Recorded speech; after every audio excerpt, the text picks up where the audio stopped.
Tantor Audio, a division of Recorded Books, presents Marked by Laken Kane, narrated by Rebecca Mitchell.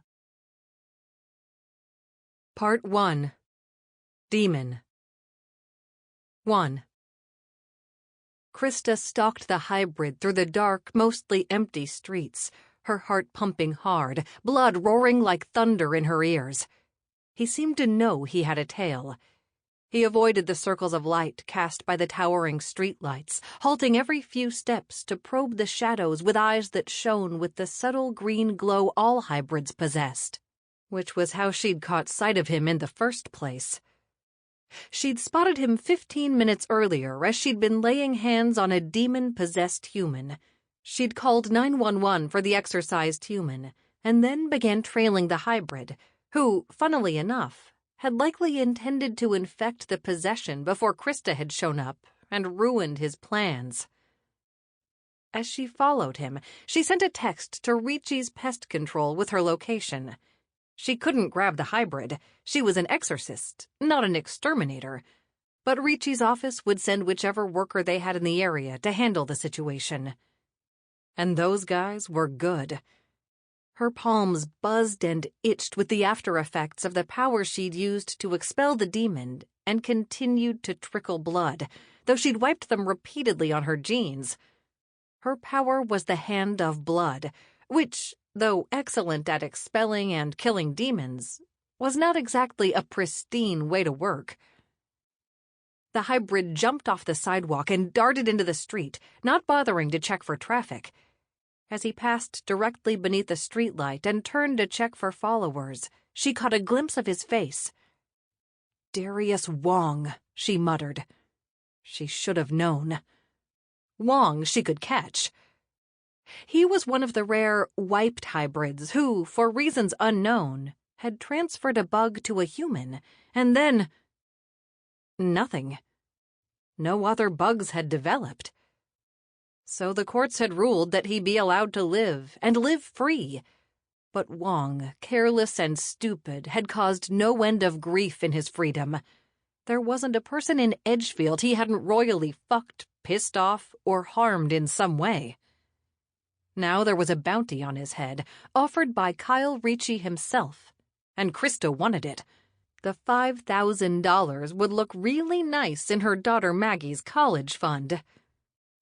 If she could get to him before Kyle's exterminator did, the bounty was all hers. She wasn't an exterminator, true, but Wong was bug-free, and she had a gun, a taser, and a blade.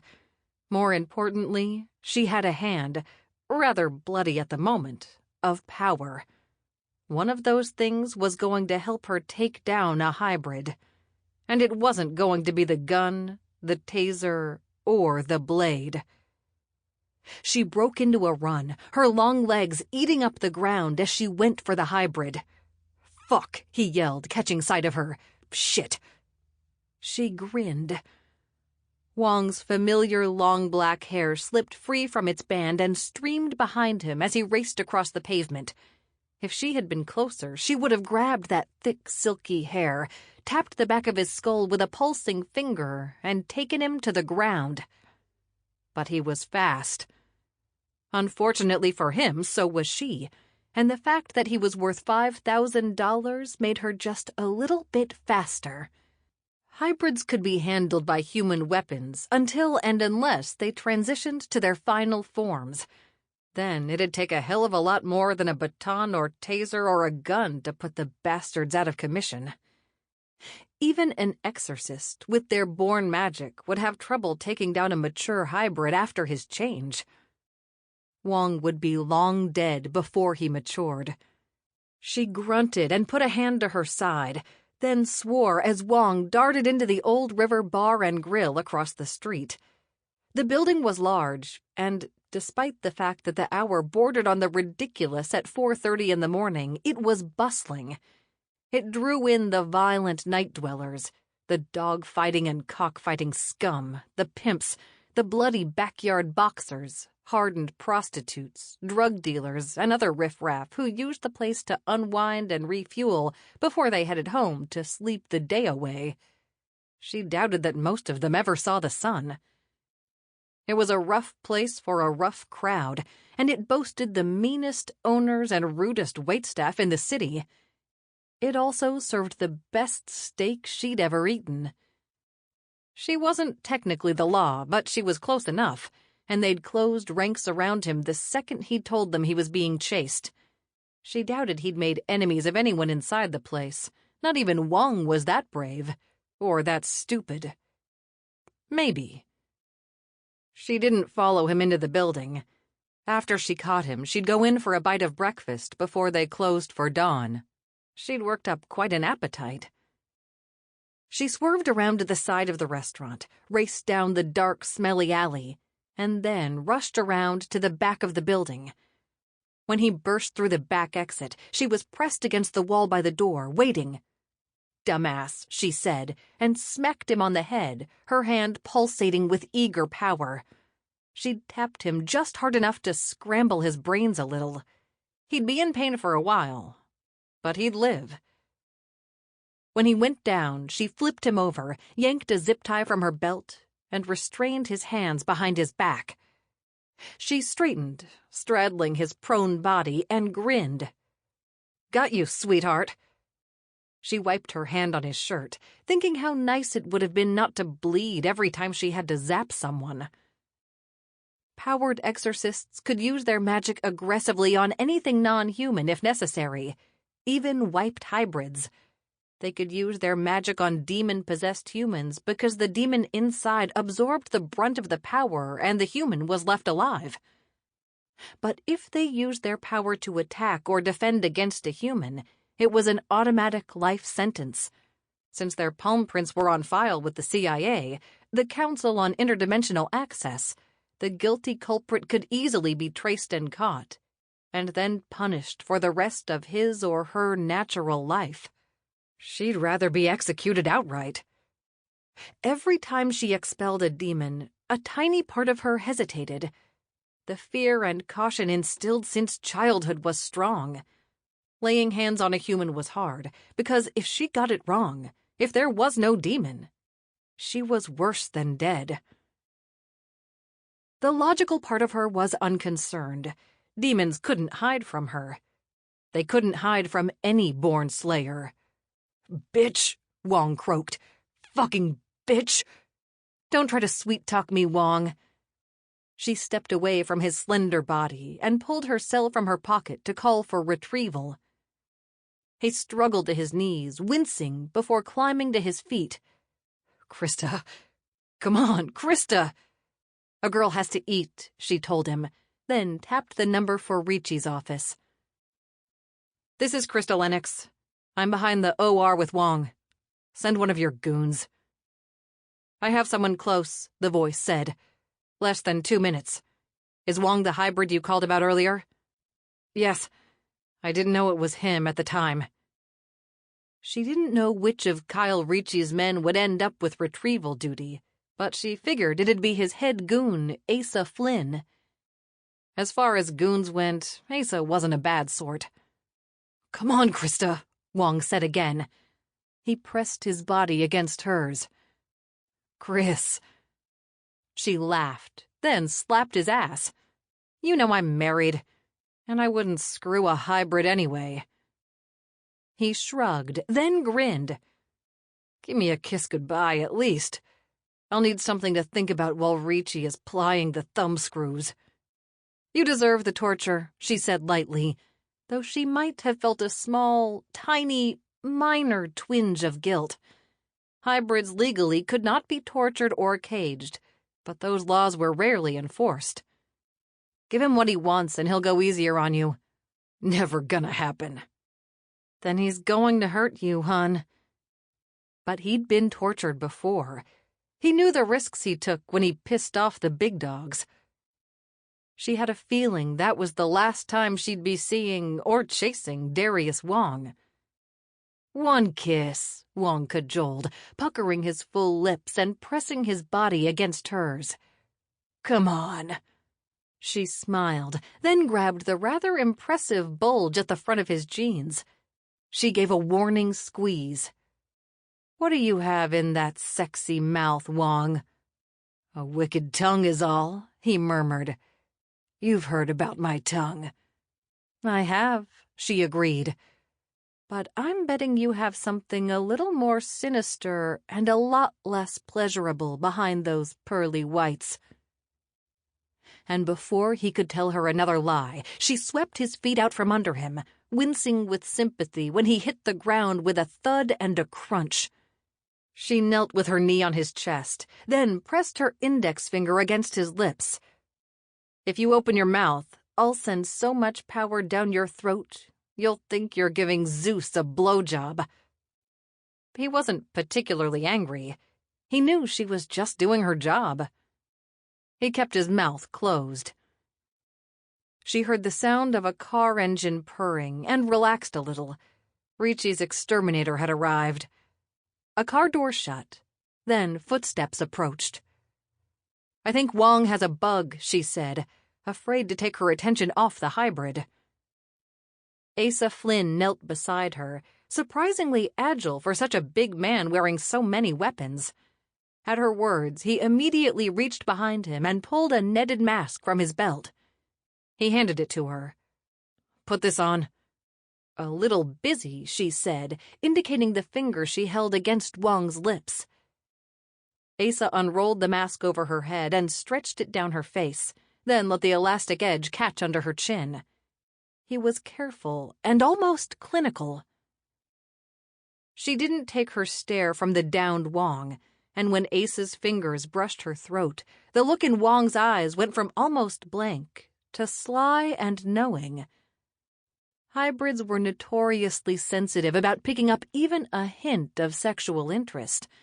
He knew Krista was attracted to the exterminator, and he found it amusing. But then Wong had a perpetual erection, and any sexual interest, even if it wasn't for him, caused him to perk up. You're right, Asa said, and it took her a second to understand that he wasn't somehow reading her mind. He's begun generating. I knew freeing him was a bad idea. She nodded. You argued that case. Too bad they didn't listen. He grunted. Exterminators were trained in the fine art of pest control, and Asa could sense a bug in a hybrid as easily as he could see an infected human. He was human, but he was good at what he did. How many humans have you infected since you got your mojo back? She asked the hybrid. He shrugged, but his eyes sparkled with amusement. She tisk-tisked. Wong. I hate to say it, but you're an asshole, bud. Asa eased a hand behind him, feeling for the tiny bag twisted around a belt loop. Can you get it? She asked him. I can get anything. If Wong had managed to infect her, she'd have been writhing on the ground, praying for death as her stomach turned inside out. Her skin began to erupt in oozing sores, and the worst pain she'd ever felt caused her body to contort. The last thing she'd have cared about was padding her bank account. It was a deadly, disgusting flu nobody wanted and everybody feared. Too bad for Wong that his had gotten stuck between his teeth. Open, Asa said, and then slid the barrel of his gun between Wong's teeth as he leaned in for a closer look. The bug's leg was caught between two of Wong's molars, and though it struggled furiously, it couldn't pull itself free. Krista peered into Wong's mouth. You'd better hurry before it chews its leg off and escapes. Wong, Asa said, keeping his voice low and steady. If you so much as twitch, I'll blow your brains all over the pavement. Wong didn't twitch.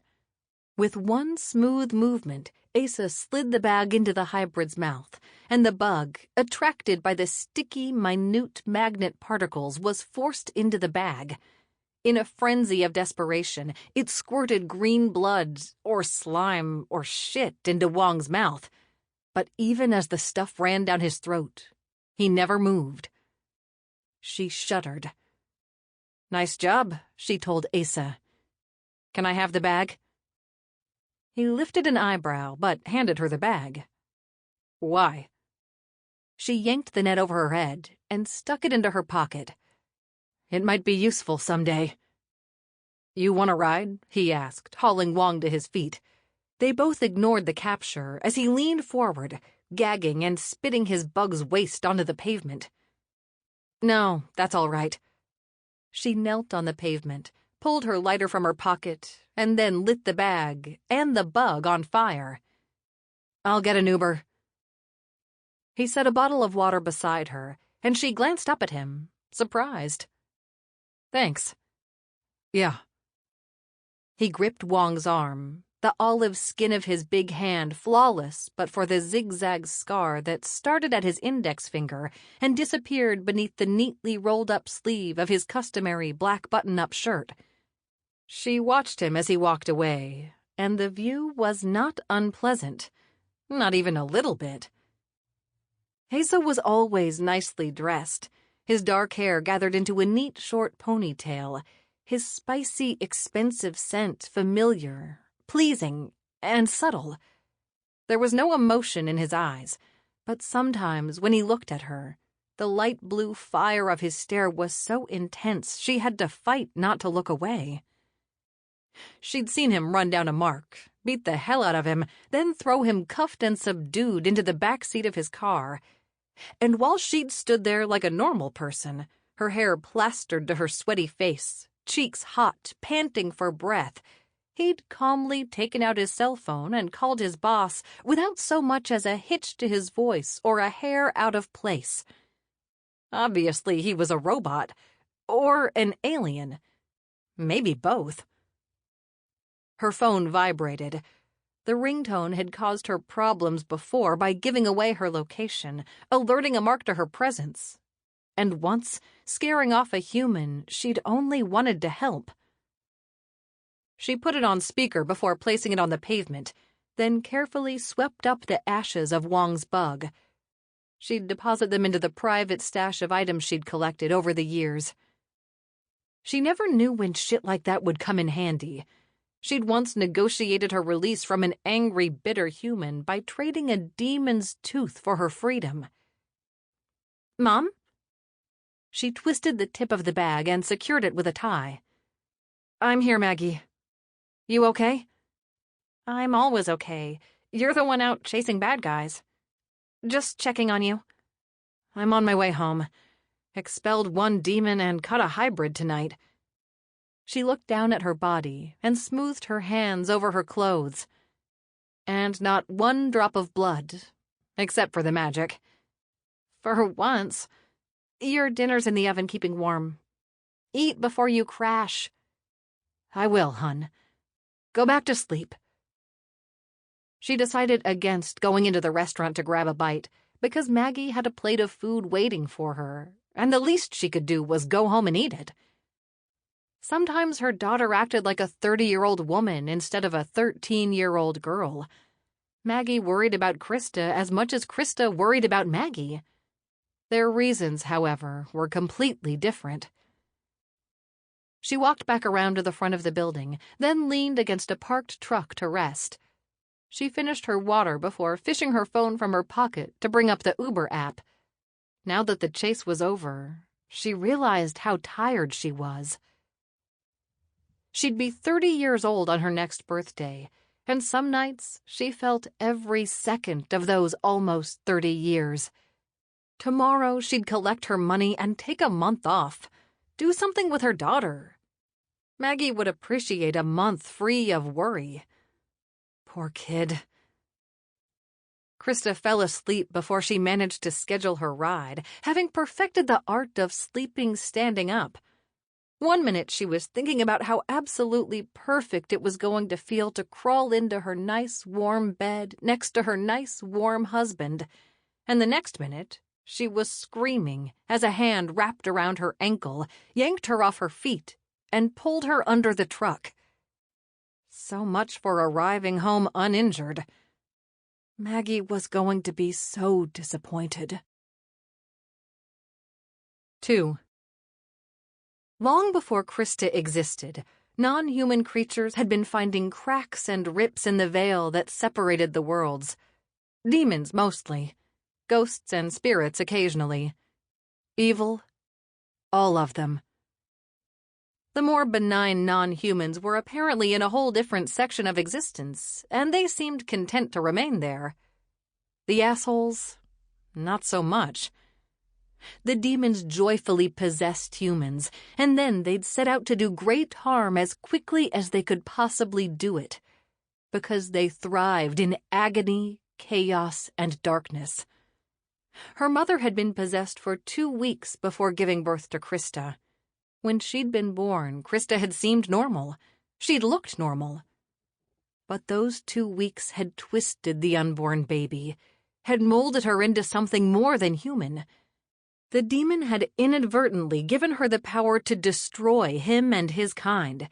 She, and those like her, exorcised the demons and then killed them with the hands of power that they never would have had if the demons hadn't possessed their pregnant mothers. She'd hoped Wong would be her last job for a little while, but apparently it was a night for demons. Adrenaline spiking, she didn't feel any pain as her body slammed to the pavement, or even when half her skin was scraped away as her attacker hauled her under the truck by her ankles. The shadows were thick under the vehicle. Still, she could see that the man's eyes were too wide, and his face screwed into a mask of terror, pain, and rage. Some of that was from the human mind still aware inside, some from the demon that possessed him. It was a recent possession, which meant the demon was weak, vulnerable. Before he even realized she was a slayer, she called her power. She slammed her fist against his nose so hard his head snapped backward, and both host and parasite screamed. She was ready when the expulsion began. The human's mouth opened impossibly wide. Some exorcised humans ended up in the hospital with their jaws wired shut, and the reluctant but agonized demon shot like congealed green vomit from his throat. Green, not white. She always had to check before she killed the demons because white smoke, instead of green goo, was something she'd been seeking for nearly 13 years. She didn't think about it. She just worked on instinct the way she always did. She stabbed her stiffened, pulsing fingers into the jellied spirit as it poured into the world. It exploded like a bloated sack of intestines. All over her, all over the ground, all over the bottom of the truck. Dead. Or gone, at least. And she was covered in steaming piles of what smelled like shit and looked like buckets of snot. Ugh! She rolled from under the truck and then stood, scooping great handfuls of reeking slime from her body. No one but another born demon slayer could have seen the actual demon, but any human could have seen the remnants of its dead body all over her. And though her magic was a natural way to kill a demon, or, on a couple of occasions, several demons, that shit hurt her. One demon she could kill without screaming. She'd clench her teeth and breathe through the pain. 2 demons in a row, she'd moan as the magic swept through her. 3 demons, and she was screaming right along with the victims. She'd kill them anyway. But still. She wasn't sure why a born demon slayer was given such power and then made to suffer for using it. Maybe because a demon had been the cause of the power, and those bastards were all about pain. She slid her phone from her pocket and called 911. After she gave them the location of the victim, she peeled off her disposable coveralls, then began plodding toward one of the 4 small brick bathhouses placed sporadically around Edgefield. Luckily, there was one only a few blocks away. Until she cleaned up, she couldn't get an Uber to take her to her car, and she for damn sure wouldn't be stepping inside her house with that shit all over her. Not even the coveralls could keep her clean. She should have been used to wearing demon juice, as she called it, but years of expelling demons hadn't made her any less squeamish when it came to the feel or the smell of certain dead demons. Not all of them were so messy, but some demons were just disgusting. Older possessions were less green, and she'd heard that expelling demon lords, though she'd never met one, was like being doused in wine. She could handle wine. When she reached the bathhouse, she wiped her fingers as clean as she could get them, pulled her credit card from the pocket inside her shirt, then shoved it into the card swiper embedded in the door. $500 to shower away demon goo. What a fucking crock, she complained. The city, unhappy that privately owned bathhouses charged so much, opened a completely free bathhouse in the city center. But it was 4 miles from where she stood, and she'd have been forced to pay a transport van $300 to haul her to it. It wasn't worth it. She shivered in the cold light of the small brick cubicle as she peeled off her clothes. She bagged them, scribbled her name and address on the sticker, then shoved them into the receptacle for later retrieval. One of the people in charge of that particular bathhouse would sanitize her clothes and deliver them to her house in a week or so. Both the needle-like spray of water and the harsh soap stung as she washed her wounds, but she ignored the pain and scrubbed herself clean. The last thing she needed was an infection, and the victim had managed to dig his germ-laden fingernails into her ankle and shoulder. During the struggle, she'd sliced her knee on something, a rock maybe. It continued to seep, sending pink blood down the drain as she washed. She sighed. Another night, another scar, and another dead demon. All in all, a successful night. She turned off the water, toweled herself dry, then opened the metal case attached to the wall to grab some bandages and antiseptic cream. She was accustomed to patching herself up and did it with quick, clinical detachment. Lastly, she opened the tiny closet, pulled out some dingy gray coveralls and a package of stretchy socks with rubberized soles. They tried really hard to be shoes, but they weren't even close, and got dressed.